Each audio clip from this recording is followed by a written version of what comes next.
افلا یتدبرون القرآن، تدبر قرآن، مولانا امین احسن اصلاحی رحمہ اللہ۔ سورہ سبا آیات 46 تا 54۔ آگے کا مضمون۔ آگے خاتمہ سورہ کی آیات ہیں جن میں مخالفین کو نہایت دردمندی کے ساتھ نصیحت بھی ہے اور نہایت پرزور وعید بھی کہ ابھی موقع ہے کہ سنبھل جاؤ، اگر یہ وقت نکل گیا تو پھر گیا وقت ہاتھ نہیں آئے گا، اس وقت پچھتاؤ گے، لیکن یہ پچھتانا بالکل بے سود ہوگا۔ آیات کی تلاوت فرمائیے۔ اعوذ باللہ من الشیطان الرجیم، بسم اللہ الرحمن الرحیم۔ قل انما اعظکم بواحدۃ ان تقوموا للہ مثنی وفرادا ثم تتفکروا ما بصاحبکم من جنہ ان هو الا نذیر لکم بین یدی عذاب شدید۔ قل ما سألتکم من اجر فہو لکم ان اجری الا علی اللہ وہو علی کل شیء شہید۔ قل ان ربی یقذف بالحق علام الغیوب۔ قل جاء الحق وما یبدی الباطل وما یعید۔ قل ان ضللت فانما اضل علی نفسی وان اہتدیت فبما یوحی الی ربی انہ سمیع قریب۔ ولو تری اذ فزعوا فلا فوت واخذوا من مکان قریب وقالوا آمنا به وأنى لهم التناوش من مكان بعيد وقد كفروا به من قبل ويقذفون بالغيب من مكان بعيد وحيل بينهم وبين ما يشتهون كما فعل بأشيائهم من قبل إنهم كانوا في شك مريب۔ ترجمہ۔ ان سے کہو میں تمہیں ایک بات کی نصیحت کرتا ہوں، وہ یہ کہ تم اللہ کی خاطر دو دو اور ایک ایک کر کے اٹھو، پھر غور کرو۔ تمہارے ساتھی کو کوئی جنون نہیں ہے، وہ تو ایک شدید عذاب سے پہلے تم کو آگاہ کرنے والا ہے۔ کہو میں نے تم سے کوئی اجر مانگا ہے تو تمہارے ہی لیے مانگا ہے، میرا اجر تو بس اللہ پر ہے اور وہ ہر چیز پر حاضر و ناظر ہے۔ کہہ دو میرا رب حق کو باطل پر مارے گا، وہ تمام بھیدوں کو خوب جاننے والا ہے۔ کہہ دو کہ حق آ گیا ہے اور باطل نہ آغاز کرتا ہے نہ اعادہ۔ کہہ دو اگر میں گمراہی پر ہوں تو میری گمراہی کا وبال مجھی پر ہے، اور اگر میں ہدایت پر ہوں تو یہ اس وحی کی بدولت ہے جو میرا رب میری طرف بھیج رہا ہے، وہ سننے والا اور نہایت قریب ہے۔ اور اگر تم دیکھ پاتے جب ان پر گھبراہٹ طاری ہوگی، پس وہ کہیں بھاگ نہ سکیں گے اور پاس ہی سے دھر لیے جائیں گے، اور وہ کہیں گے ہم اس پر ایمان لائے، اور اتنی دور سے ان کے لیے اس کا پانا کہاں، اور اس سے پہلے انہوں نے اس کا انکار کیا اور دور سے اٹکل کے تیر تکے چلاتے رہے، اور ان کی چاہتوں کے درمیان دیوار حائل ہو جائے گی، جس طرح اس سے پہلے ان کے ہم مشربوں کے ساتھ معاملہ ہوا۔ بے شک وہ بھی الجھن میں ڈالنے والے شک میں پڑے رہے۔ الفاظ کی تحقیق اور آیات کی وضاحت۔ قل انما اعظکم بواحدہ ان تقوموا للہ مثنی وفرادا ثم تتفکروا ما بصاحبکم من جنہ ان هو الا نذیر لکم بین یدی عذاب شدید۔ پیچھے آیات 7 تا 8 میں گزر چکا ہے کہ آن حضرت صلی اللہ علیہ وسلم جب اپنے قوم کے متمردین کو عذاب و قیامت سے ڈراتے تو وہ آپ صلی اللہ علیہ وسلم کی اس بات کو ایک قسم کے خبط پر محمول کرتے، کہتے کہ اس شخص کو ایک قسم کا مالی خلیہ ہے جس کے سبب آگے پیچھے اس کو عذاب ہی عذاب نظر آتا ہے۔ اسی کا جواب دیتے ہوئے نہایت ناصحانہ انداز میں فرمایا کہ ان سے کہو کہ میں تم سے ایک بات کہتا ہوں، خدا را اس پر عمل کرو، وہ یہ کہ اپنے ذہن کو ضد، تعصب اور غرور سے پاک کر کے دو دو ایک ایک کی صورت میں اٹھو، میری باتیں سنو اور معاملے پر پیچیدگی سے غور کرو۔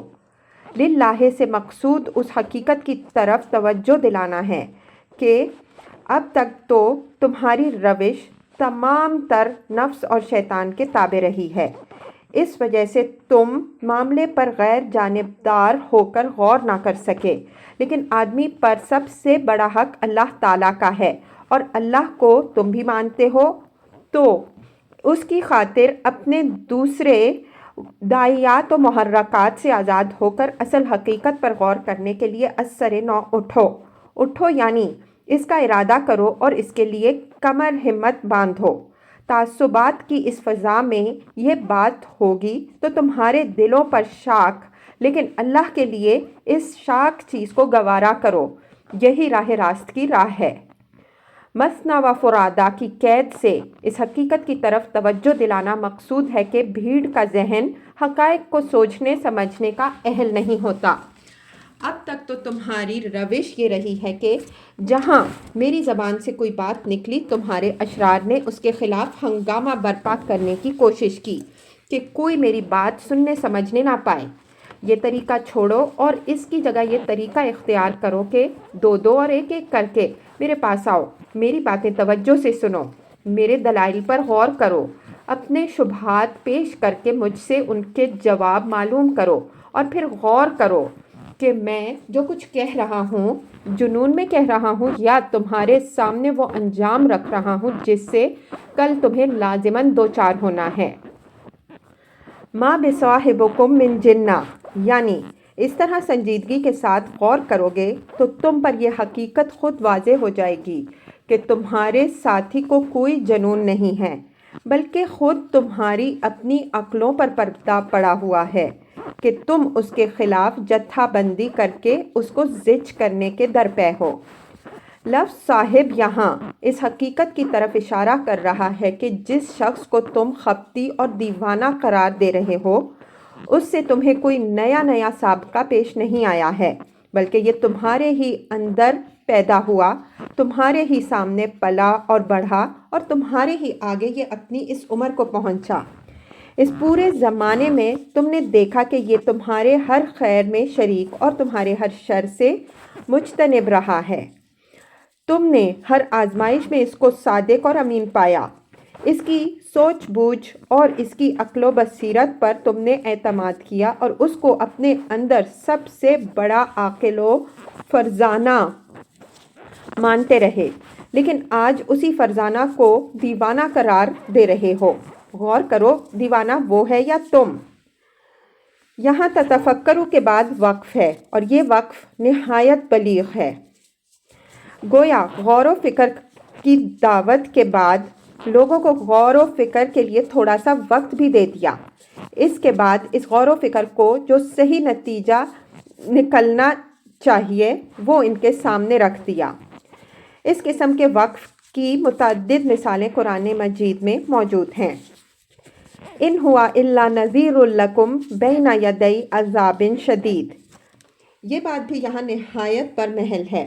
مطلب یہ ہے کہ یہ جو تم دیکھتے ہو کہ اس کے دل و دماغ پر ایک ہی فکر عذاب اور آخرت کی ہر وقت سوار ہے، اٹھتے بیٹھتے ہر لمحے وہ تم کو اسی سے ڈراتا اور اسی کے لیے تیاری کرنے کی نصیحت کرتا ہے، تمہاری تمام ناقدریوں، دل آزاریوں اور ستم رانیوں کے باوجود تمہارے پیچھے پھرتا ہے، تو اس کی یہ بے قراری بھی اس وجہ سے نہیں ہے کہ اس کو کوئی جنون لاحق ہے، بلکہ اس کی اصل وجہ یہ ہے کہ جو عذاب تمہارے سروں پر منڈلا رہا ہے وہ اس کو اپنی آنکھوں سے دیکھ رہا ہے، لیکن تمہیں وہ نظر نہیں آ رہا۔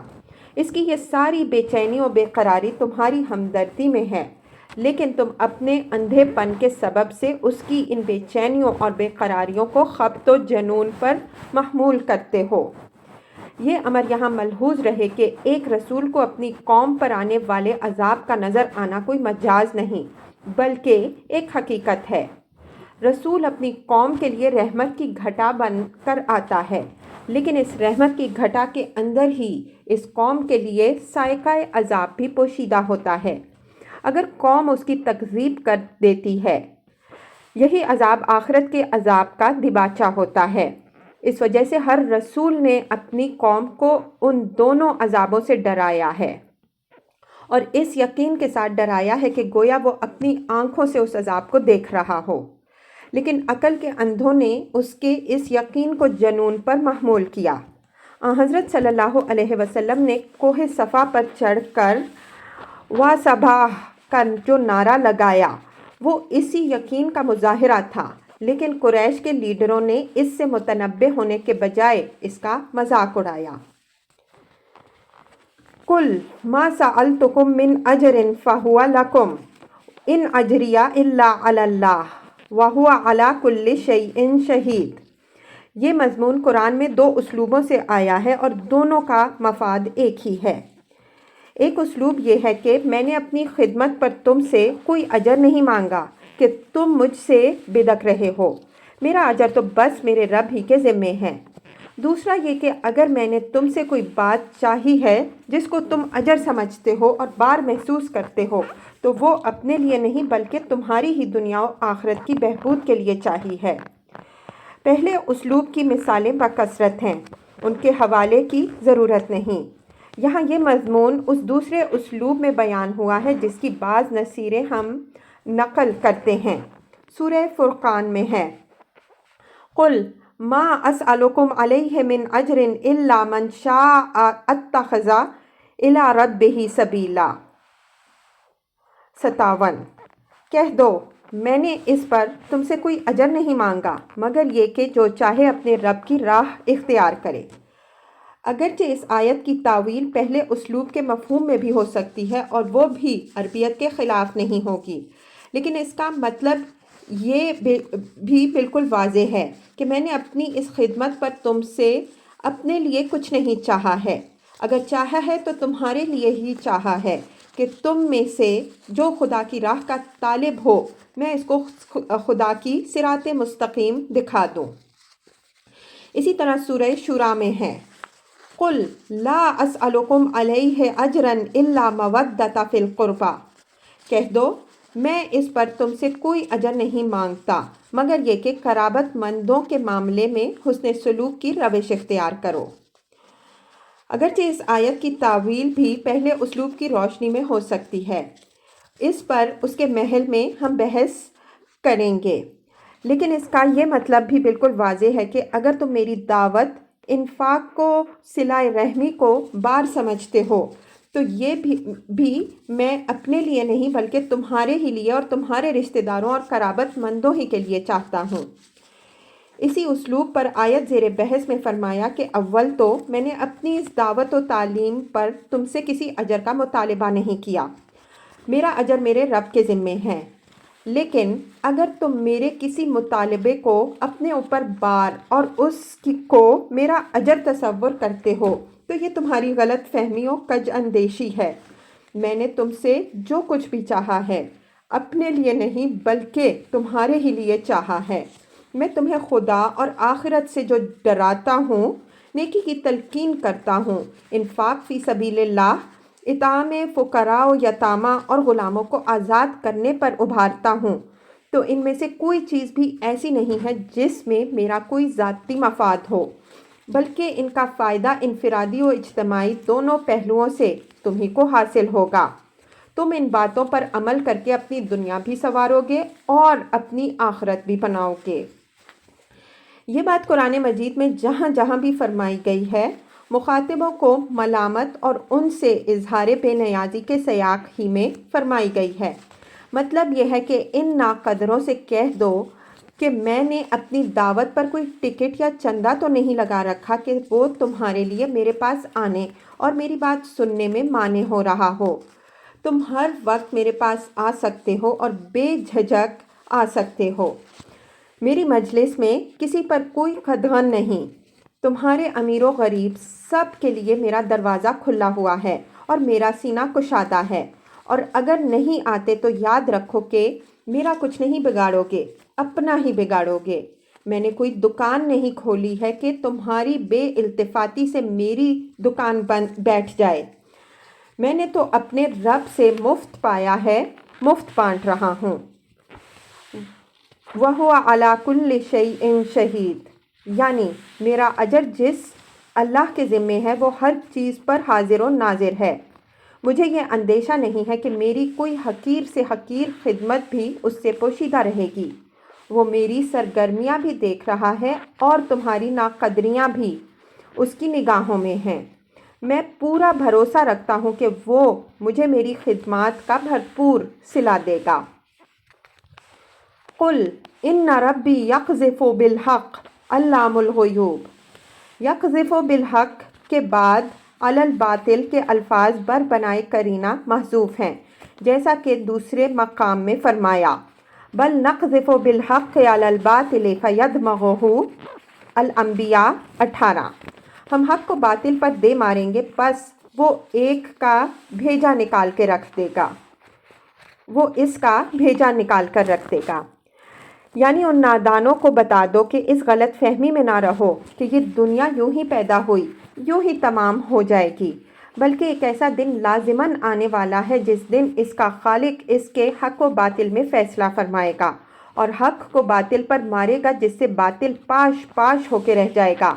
یہ امر یہاں ملحوظ رہے کہ اصلاً تو یہ بات آخرت کی عدالت کبریٰ سے متعلق ہے، لیکن یہی نتیجہ اس عدالت صغریٰ کا بھی برآمد ہوتا ہے جو ایک رسول کی بعثت کی شکل میں ظاہر ہوتی ہے۔ ہم جگہ جگہ اس سنت الہی کی وضاحت کر چکے ہیں کہ جس قوم کی طرف رسول کی بعثت ہوئی اس قوم کے حق و باطل کا فیصلہ لازماً ہو گیا۔ چنانچہ فتح مکہ کے موقع پر حضور صلی اللہ علیہ وسلم نے اعلان فرمایا کہ جاء الحق وزہق الباطل ان الباطل کان زہوقا، حق آ گیا اور باطل نابود ہو گیا، بے شک باطل نابود ہی ہونے والی چیز ہے۔ علام الغیوب، ہمارے نزدیک یہ مستقل جملہ ہے اور مبتدا یہاں محذوف ہے۔ یہ حق و باطل کے درمیان عدالت کی دلیل صفات الہی سے پیش کی گئی ہے کہ اس کائنات کا رب تمام غیب کی باتوں کو جانتا ہے، کوئی چیز بھی اس سے مخفی نہیں ہے۔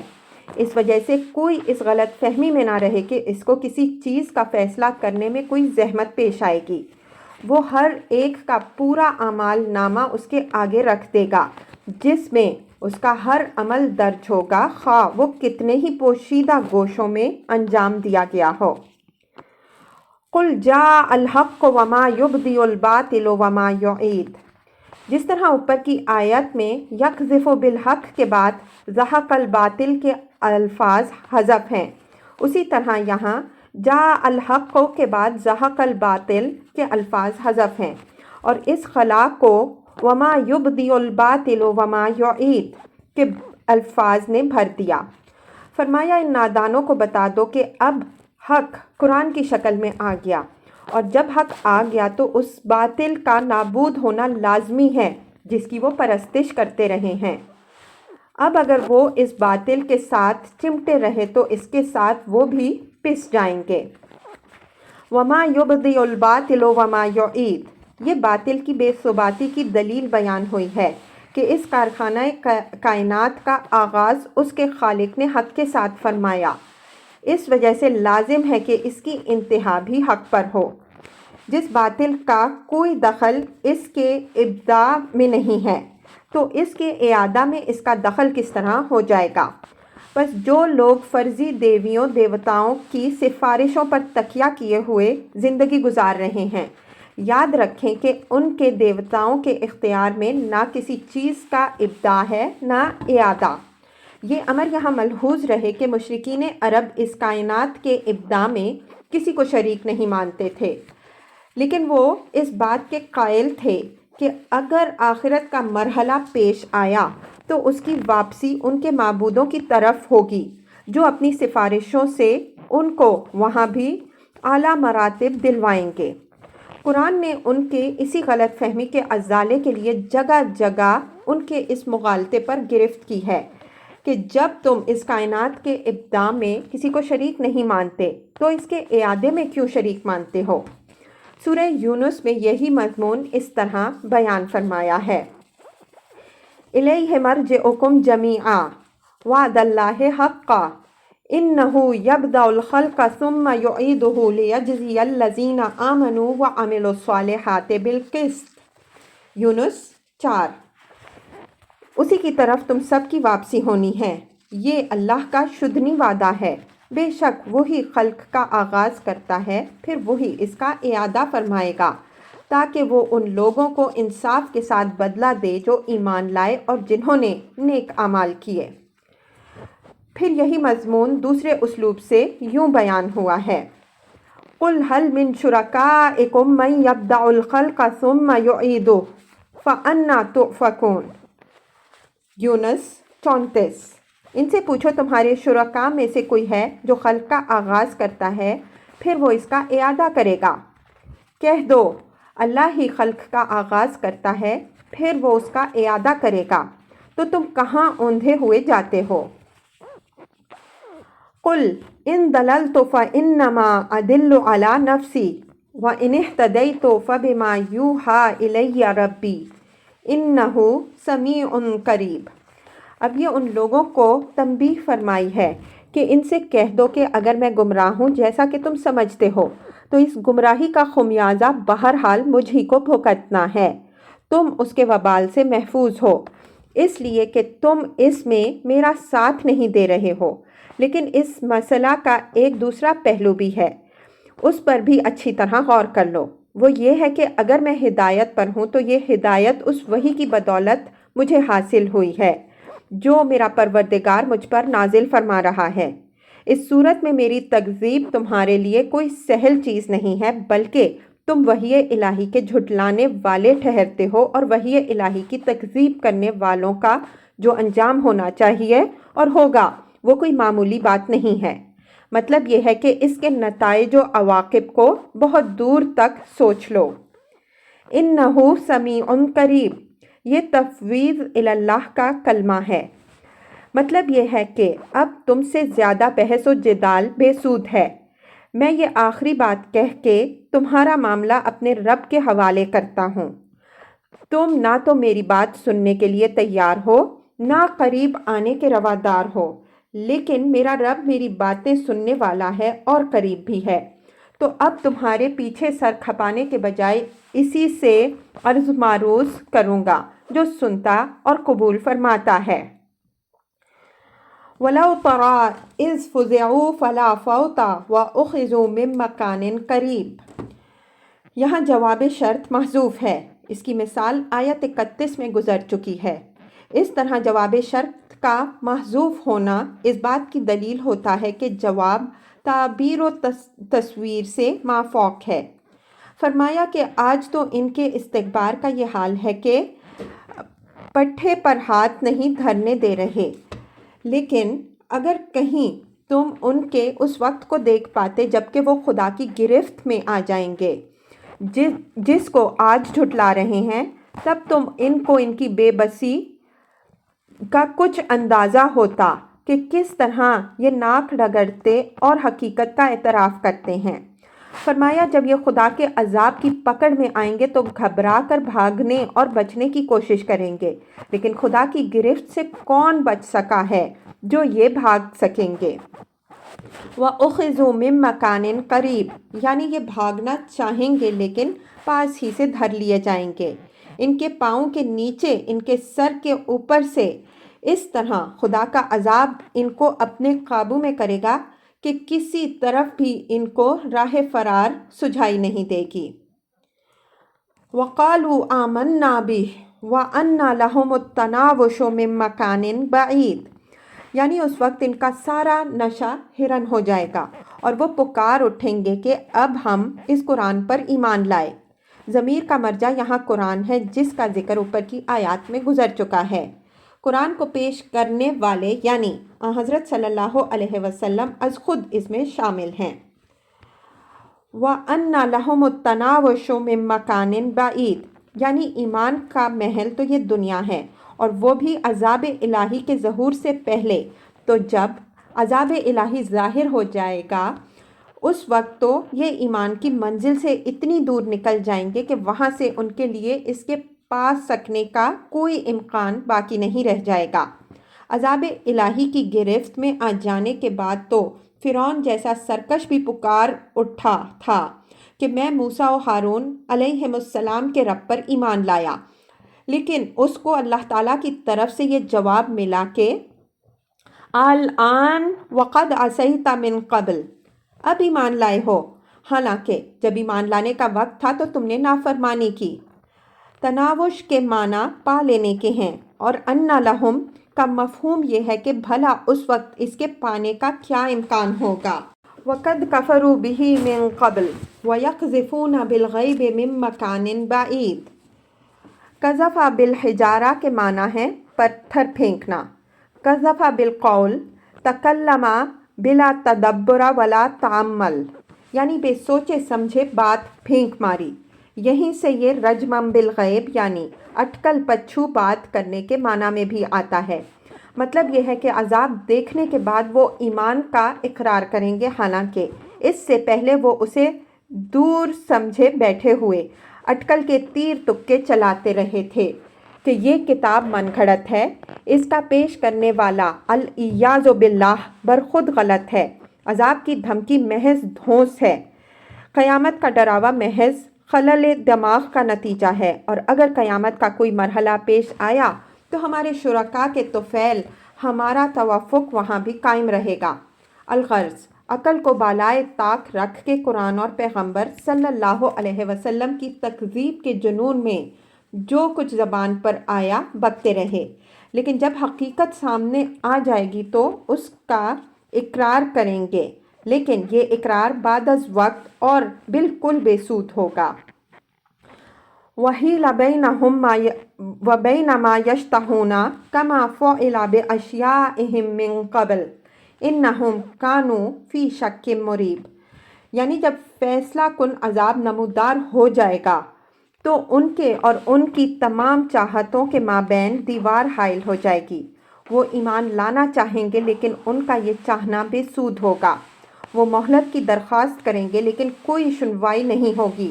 وہ اپنے شریکوں کو پکاریں گے لیکن ان کی طرف سے بھی ان کی کوئی فریاد رسی نہیں ہوگی۔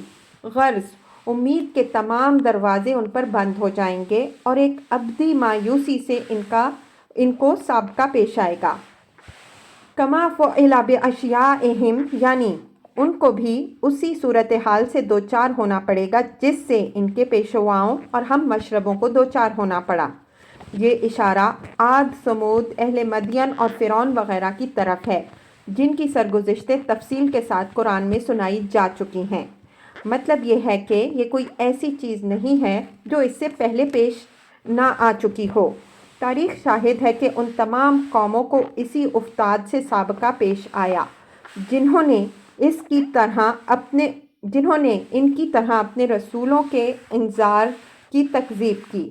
اگر یہ ان کے حالات سے سبق نہیں لیتے تو لازماً انہی کے انجام سے دوچار ہوں گے۔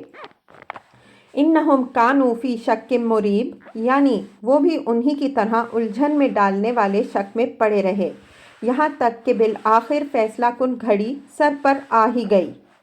شک مرید کی نوعیت پر سورہ ہود آیات 62 اور 110 میں ہم گفتگو کر چکے ہیں۔ اللہ تعالیٰ کی توفیق سے ان سطروں پر اس سورہ کی تفسیر تمام ہوئی۔ فالحمد للہ علی ذالک۔ رحمان آباد 3 جنوری 1975 جمعہ 9 بجے دن۔